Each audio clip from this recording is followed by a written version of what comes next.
Hi, I'm Steve Collette, CEO and co-founder of Third Degree Training and Actual Nutrition. I also sit on the board of directors with the Canadian Franchise Association. Hi, I'm Mike Melvin. I'm a partner with McInnes Cooper, and I practice primarily in the areas of franchise and trademark law. You know, Mike, and you've probably seen this a lot. As an early stage franchisor, what I found with my business is a lot of time there can be a little bit of trying to negotiate terms, prices, royalties, a lot of that. And sometimes you feel as an early stage franchisor, you almost have to try to make that sale and to grow your brand. And I'm sure you've experienced a lot on that. I'd love to hear your thoughts on it.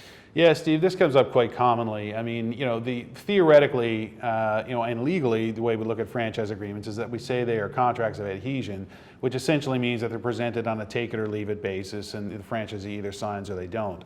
But the reality for early stage franchisors is a little more complicated than that, right? In the early days, before you have a lot of brand equity and a lot of reputation, you do have to do a little bit of wheeling and dealing to get the deals done. But you have to be very careful about how far that goes. So, what I advise clients typically is that, if you're motivated to close the deal and you need to, make some concessions on business terms, for example, royalties, fees, things of that nature, that's a business decision for you to make.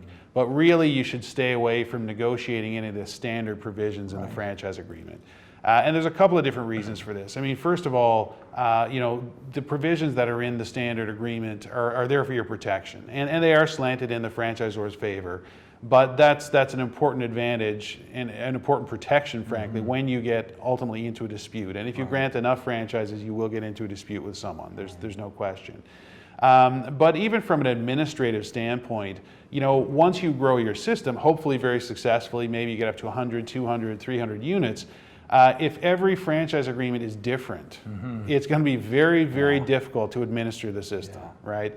Because every time someone calls you up with a question, you're going to have to call your lawyer or your legal department and say, hey, can you look up this person's agreement? What does it say on this point?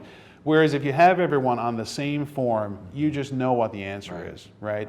So both in terms of protecting the franchisor and also in terms of just setting the groundwork for efficiency in the future, administering the program, I think it's very important to stay away from negotiating the boilerplate. Right, and you're also protecting your franchisees as well going forward. If you have franchisees that are on one agreement and others that are on a different one, the ones that are on your proper one could feel some ramifications about the ones that are on the not so proper one. Well, that's true. There can be certainly bones of contention, I would say. If certain franchisees, because franchisees talk, right? There's no question. I mean, if you say something to one franchisee, you can be guaranteed that the entire system will be aware of it by the end of the day. So if you give certain concessions to certain franchisees, other ones who get in the system are suddenly going to wonder, well, why didn't I get that? And it definitely can also create some discord within the system. You're right. Great information, Mike.